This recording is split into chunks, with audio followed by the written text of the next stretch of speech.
ఈరోజు మనం తిరువురు ప్రభుత్వ ఆసుపత్రి సూపరింటెండెంట్ గార్గే గారి దగ్గర మనం ఉన్నాం. సీజనల్ వ్యాధులు బిగినవుతున్న ఈ నేపథ్యంలో మేడం గారు మరి ఈ ప్రభుత్వ ఆసుపత్రి నియోజకవర్గంలో ప్రథమంగా ఉన్నటువంటి ప్రభుత్వ ఆసుపత్రిలో ఎటువంటి వైద్య సౌకర్యాలు ఉన్నాయి, ఏ విధంగా వైద్య సేవలు పేదలకు అందిస్తున్నారనే విషయాన్ని అడిగి తెలుసుకునే ప్రయత్నం కోసం మన 9 టీవీ రావడం జరిగింది. నమస్తే మేడం. నమస్తే అండి. ఈ సీజనల్ వ్యాధులు బిగినైన ఈ సందర్భంలో వర్షాపాతం ఎక్కువైంది, సీజనల్ వ్యాధులు మొదలైంది. ఈ పరిస్థితుల్లో ఉదయం పూట డాక్టర్లు ఉదయం పూట నుండి ఏ టైం వరకు పేదలకు అందుబాటులో ఉంటున్నారో, ఓపీ ఏమన్నా పెరిగిన సందర్భాలు ఉన్నాయంటారా? సార్, ఇప్పుడు మాది ఈ కమ్యూనిటీ హెల్త్ సెంటర్ అండి, 50 బెడ్ హాస్పిటల్. మాది ఈ టైం అని కాదు, 24/7 hours 24/7. Morning OP hours 9 to 4 doctors and availability ఉంటారు. దీంతో పాటు షిఫ్ట్ డ్యూటీస్ అంటే డ్యూటీస్ ఉంటారు. ఆన్ కాల్ డ్యూటీ డాక్టర్ గారు ప్రతిరోజు ఒక డాక్టర్ గారు ఉంటారు. 9 to 4 అందరు డాక్టర్స్ అవైలబిలిటీ ఉంటారు. 4 తర్వాత డ్యూటీ డాక్టర్ ఉంటారు. ఎటువంటి ఎమర్జెన్సీ కేసు వచ్చినా, ఫీవర్ వచ్చినా, ఏది వచ్చినా సార్ అటెండ్ అవుతారు, చూస్తారు. అంటే రోజులో ఉదయం పగలు కావచ్చు, రాత్రి కావచ్చు, డాక్టర్లు ఎప్పుడు అందుబాటులో ఉంటారనేది మీరు చెప్తుంది. అయితే ఇక్కడ స్టాఫ్ విషయానికి వచ్చేవరకు మేడం, స్టాఫ్ విషయానికి వచ్చేవరకు ఎంతమంది స్టాఫ్ ఉన్నారు, ఏ విధంగా అందుబాటులో ఉంటారు? అంటే మాకు కొంచెం స్టాఫ్ స్కేసిటీ వచ్చింది సార్. యాక్చువల్గా ఏంటంటే last year transfers 5 years compulsory transfers అని పెట్టారు. దాంతో మనకి రెగ్యులర్ సిస్టర్స్, స్టాఫ్ నర్సెస్, దాంట్లో మాకు ఒక స్టాఫ్ నర్స్ వేకెన్సీ ఉంది, ఇంకొక స్టాఫ్ నర్స్ డెప్యుటేషన్ ఉన్నారు. అయితే ఇంకొక ఆర్సీహెచ్ స్టాఫ్ నర్సెస్ అని ఉంటారు. ఇప్పుడు రీసెంట్గా ఆ ప్రోగ్రామ్ క్యాన్సిల్ అయింది అనుకున్నారు.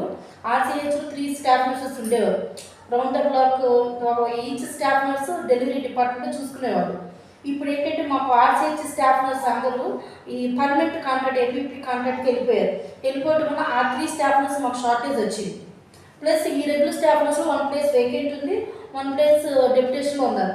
దీనివల్ల అక్కడ మాకు 5 స్టాఫ్ నర్సెస్, మొత్తం 16లో ఈ 5 స్టాఫ్ నర్సెస్ మాకు అదొకటి స్కేసిటీ ఉంది.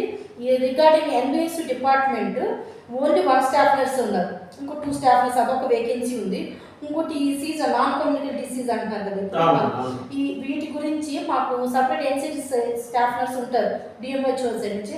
ఆ స్టాఫ్ నర్స్ కూడా వేరే తను వెళ్ళిపోయింది, అదొకటి వేకెంట్గా ఉంది. ఆ దాని డాక్టర్ గారు వేకెంట్గా ఉన్నారు. ఇది కొంచెం అయితే స్టాఫ్ నర్సెస్, కొంచెం డాక్టర్స్ అయితే మాకు స్కేసిటీ ఉంది. మన హాస్పిటల్లో ఏ విధమైన రోగికి నాకు ఈ సమస్య ఉంది అని వస్తే రోగికి అన్ని విధాల సౌకర్యం అందుతుందా అంటే ఏం చెప్తారు? రిగార్డింగ్ గైనిక్ డిపార్ట్మెంట్ అందుతుంది సార్, 80% అందుతుంది. 20% ఎందుకు లేదు అంటున్నానంటే మాకు జనరల్ సర్జరీ డాక్టర్ గారు లేరు, జనరల్ సర్జరీ డిపార్ట్మెంట్ లేదు. హిస్టెక్టమీలు అలాంటివి మేము చేయట్లేదు. హిస్టెక్టమీ చేయాలంటే మనకి జనరల్ సర్జరీ డాక్టర్ గారు కూడా కొంచెం మాకు బ్యాకప్ ఉండాలి. అసలు మామూలుగా అయితే ఈ 50 bed హాస్పిటల్ జనరల్ సర్జరీ ఉండాలి, కానీ రీస్ట్రక్చరింగ్ అప్పుడు ఒక 2 years బ్యాక్ రీస్ట్రక్చరింగ్ చేశారు. కంప్యూటర్స్ రీస్ట్రక్చరింగ్ అంటే ఇక్కడ అన్ని ఈ ప్రమోషన్ పోస్టులు ఇచ్చారు. డిప్యూటీ మామూలుగా మేము సిఏఎస్ అనుకోండి, సిఎస్ గైనిక్, ఇది డిప్యూటీ సివిల్ సర్జన్ పోస్టులో ప్రమోషన్ పోస్టులో వచ్చాయి. KV general surgery department, general medicine, paediatrics. Because of this is remote place from Vijayawada. ఈ సీనియర్స్ అందరూ ఈ ప్లేస్ ఆప్ట్ చేయలేదు. లాస్ట్ ఇయర్ మనకి ప్రమోషన్స్ తీసుకున్నారు కానీ నో వన్ ఆప్ట్ అంటే పీడియాట్రిషియన్ కానీ, జనరల్ సర్జన్ కానీ, జనరల్ మెడిసిన్ కానీ మాకు ఇక్కడ వేకెన్సీ ఉన్నాయి. అదే కనుక రీస్ట్రక్చర్ జరుగుతుంది సిఏఎస్ గా ఉంటే మాకు జనరల్ ఫిజిషియన్ ఇలా అన్ని ప్లేస్ పీడియాట్రిషియన్ ఉండేవారు.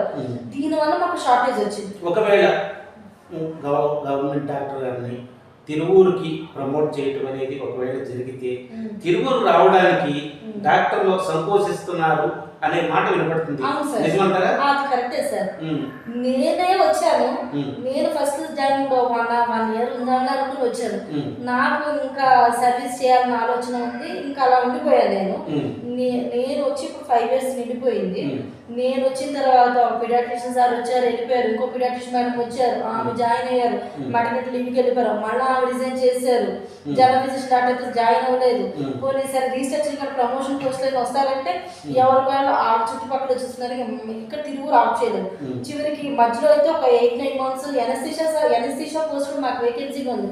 అప్పుడు మేము ఆరోగ్యశ్రీలో అమౌంట్ ఇచ్చి అవుట్ సైడ్ డాక్టర్స్ పిలిపించుకున్నాం. డెంగ్యూ లక్షణాలను పేషెంట్ అంటే వచ్చిన వాళ్ళు ఏ విధంగా కనుక్కోవాలంటారు? వాళ్ళు ఏదైనా అబ్జర్వ్ చేసుకోవచ్చా? డయేరియా అంటే తెలిసిపోద్ది. ఎక్కువ మోషన్స్ అవుతుంది, నీరసం పడిపోతే అమ్మో నా వల్ల కాదు, నోరు వెళ్ళిపోవటం, ఇంకా పల్స్ పడిపోవటం అనేది అని వాళ్ళు వస్తారు. అంత స్టేజ్లో వస్తారు. ఈ డెంగ్యూ అనుకుంటే హై గ్రేడ్ ఫీవర్ ఉంటుంది. High grade fever, body pains, ఇంకా కొంతమందికి ర్యాషెస్ కూడా రావచ్చు ఒంటి మీద.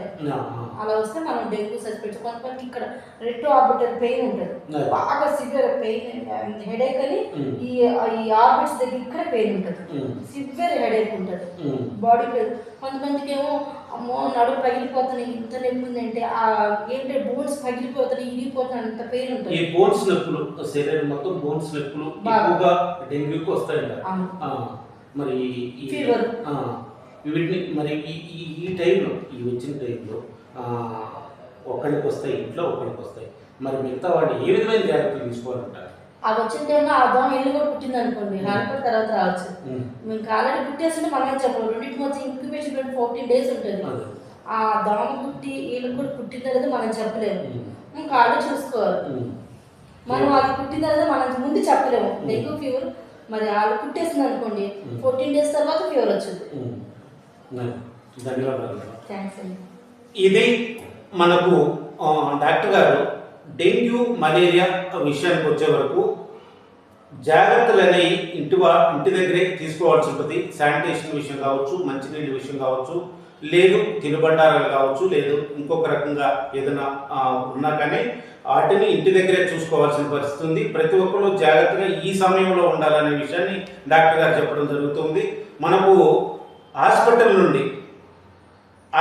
నుండి ప్రతి సౌకర్యం 24 గంటలు డాక్టర్ అందుబాటులో ఉండి సౌకర్యాలు కల్పించే విధంగా డాక్టర్లు ఎప్పుడూ అందుబాటులో ఉన్నారు. ప్రభుత్వ ఆసుపత్రిని ఉపయోగించుకోవచ్చు ప్రతి పేదవాళ్ళు అనే విషయాన్ని డాక్టర్ గారు చెప్పడం